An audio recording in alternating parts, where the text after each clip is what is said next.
இப்போ நீங்க எடுத்த படமான விண்ணுக்கும் மண்ணுக்கும்ல வந்து தேவயானி தேவயானியாவே வருவாங்க, ஒரு ஆக்ட்ரஸாவே வருவாங்க ஆமா இல்லையா? அண்ட் ஒரு சாதாரண பர்சனான விக்ரம் வந்து லவ் பண்ணுவாரு. ஆமா.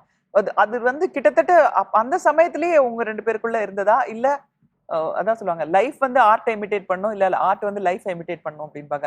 அதுல எது எதை இமிடேட் பண்ணுச்சு அந்த படத்துல? இல்ல அந்த படத்தினுடைய படம் வெளியானப்புறம் எல்லாரும் ஏதோ எங்களுடைய லவ் கதையை நம்ம எடுத்துட்டோம்னு சொல்லிட்டு எல்லாருமே இப்பவும் ஜனங்கள் கூட அப்படிதான் நினைச்சிட்டு இருக்காங்க. அது அப்படி இல்லம்மா, அது ஒரு ஒரு டிஃபரெண்ட் ஸ்கிரீன் பிளே. அது அதாவது தேவயானி, தேவயானியுடைய டிரைவர், தேவயானியுடைய வீட்டு வேலைக்காரம்மா எல்லாருமே ஒரிஜினல். ஒரிஜினல். ஓகே.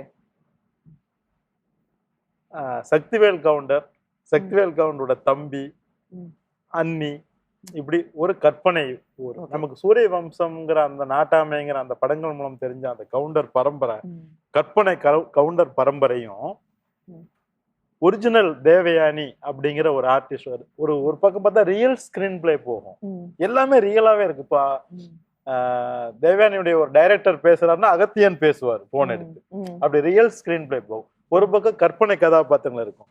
ரியல் கதாபாத்திரங்களும் கற்பனை கதாபாத்திரங்களும் மிக்ஸ் ஆன ஒரு டிஃபரெண்ட் ஸ்கிரீன் பிளே.